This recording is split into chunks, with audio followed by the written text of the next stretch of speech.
Cela peut paraître simple, mais déterminer si Alien Earth est un projet canon de la saga Alien est bien plus complexe qu'il n'y paraît. Allons. C'est l'heure de l'histoire, mon poulet au miel. On ouvre les petits volets. Cœur vaillant, œil sur la balle, on ne peut pas perdre. Alien Earth a déjà fait sensation au sein de la saga Alien en recevant une meilleure note que la plupart des projets Alien. La série a pratiquement ignoré Prometheus et Alien Covenant.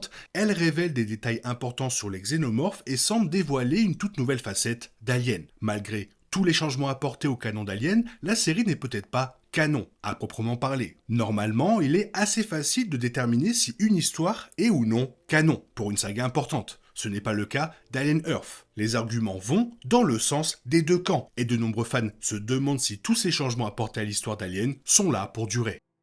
L'un des arguments les plus convaincants pour affirmer que Alien Earth n'est pas un projet canon vient de Gina Balian, présidente de FX Entertainment, qui a produit la série. Selon elle, Alien Earth existe en parallèle des principaux films aliens, sans nécessairement les réécrire. Elle a déclaré « La série peut bien comporter des xénomorphes, mais elle ne contredit pas forcément Prometheus. Tout ne doit pas forcément s'imbriquer comme on l'attend de Marvel. Les fans ne s'attendent pas à ça dans cet univers. La pression n'est pas la même. » D'après les commentaires de Balian, Alien Earth semble être une sorte de version alien de la série What If du MCU, une histoire parallèle amusante qui n'a pas forcément de répercussions majeures sur tous les projets futurs. La série réécrit ou contredit certains éléments établis dans les précédents films aliens, mais elle ne cherche pas non plus à s'intégrer parfaitement à l'histoire établie. Cette approche, qui consiste à raconter une histoire se déroulant dans le même monde sans le lier au film principal, s'accorde également avec la filmographie de Noah Hawley, showrunner d'Alien Earth. Hawley a également réalisé Fargo et la série Légion, qui ne s'intègrent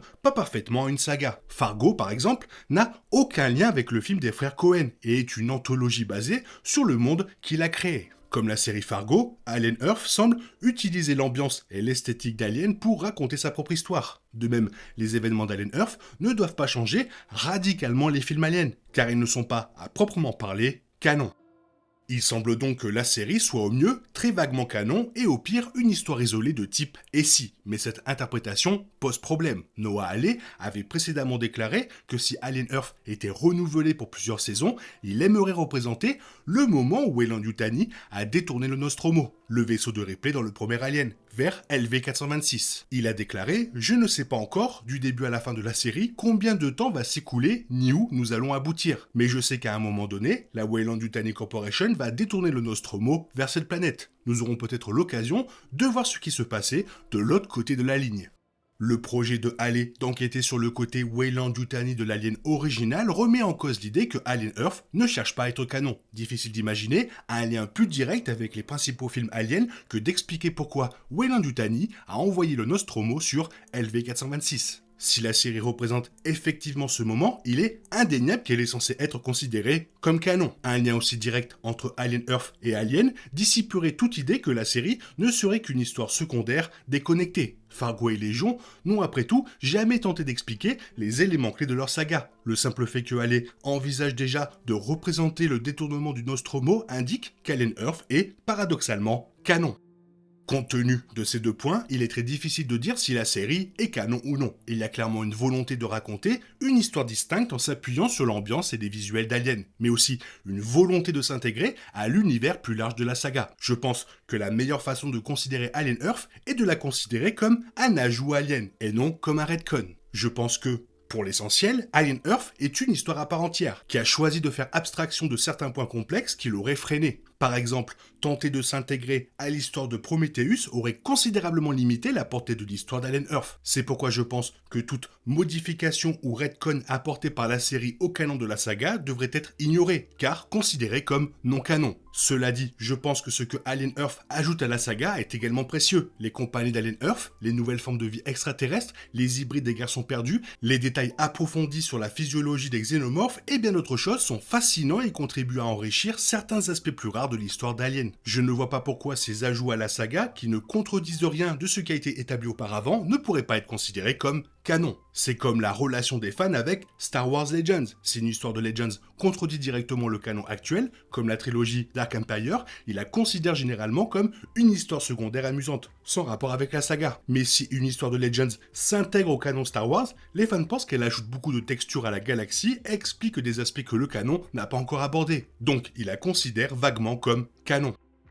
Si je devais choisir entre Alien Earth et le canon, je pense qu'elle devrait être considérée comme canon. La plupart des changements et des retcons apportés par la série au canon d'Alien, jusqu'à présent, ne m'ont pas vraiment marqué. La série a prouvé que David n'a pas créé les xénomorphes, même si Prometheus y a largement fait allusion. La série n'empêche pas non plus à un nouveau film de reprendre l'histoire de David. Alien Earth contribue également grandement au canon d'Alien en expliquant des parties de la chronologie d'Alien qui ont été négligées. Par exemple, Prodigy et les autres compagnies ont transformé la Terre, planète à peine visible à la fin d'Alien Résurrection, en un élément fascinant de la saga. L'histoire d'un xénomorphe s'écrasant sur Terre donne également beaucoup plus de sens à la quête obsessionnelle ultérieure de Weyland-Yutani pour les retrouver. Ainsi, Alien Earth ne porte pas atteinte de manière significative au canon d'Alien et apporte une texture et une clarté bien nécessaires à la saga. Pour une série censée s'intégrer vaguement au canon d'Alien, je trouve qu'elle a très bien réussi à ne pas empiéter sur les plates-bandes tout en construisant sa propre histoire. Je suppose qu'Alien Earth est un élément important du canon d'Alien, mais seul l'avenir nous le dira.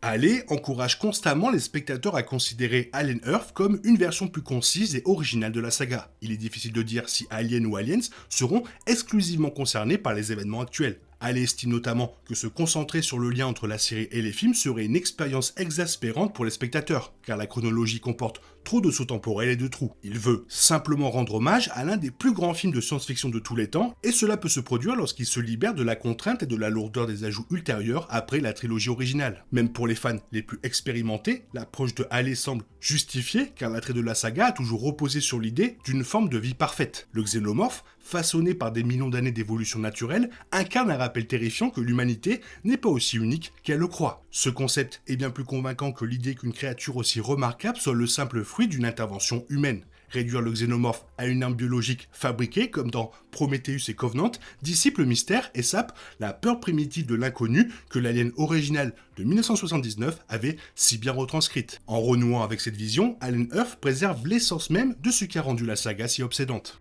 Actuellement, le paysage de la série ne se limite pas aux formes de vie extraterrestres. Prodigy vient de remporter la victoire en éveillant de nouveaux êtres synthétiques appelés hybrides. Ces hybrides possèdent des corps synthétiques et une conscience humaine intacte, ce qui en fait l'élément idéal pour atteindre l'absolution de la longévité humaine. Si Boy Cavalier s'intéresse davantage à la création d'un esprit plus intelligent que le sien, force est de constater qu'il est plus proche de l'immortalité de l'humanité que Weyland-Yutani ne l'a jamais été. Toutefois, contrairement à David et Kirsch, Wendy et les garçons perdus sont différents et plus humanisé. Kirsch partage les mêmes tendances et le même mépris de la mortalité humaine que David, et il semble suivre la même voie que ce dernier pour perfectionner sa créature. Finalement, Alien Earth offre un nouveau souffle aux fans, à la fois comme un rappel bienvenu d'une grande époque et comme une étape décisive vers le renouveau de la saga. En conservant une chronologie serrée et en s'affranchissant de la mythologie complexe des préquels, la série embrasse l'horreur primitive du concept original. Stratégiquement positionnée dans la chronologie d'Alien, Alien Earth est promise à un héritage durable et offre aux fans un regard neuf sur les xénomorphes. En attendant la fin de la saison, certains points suscitent l'intérêt de tous, avec d'autres extraterrestres terrifiants et la connexion captivante de Wendy avec le xéno.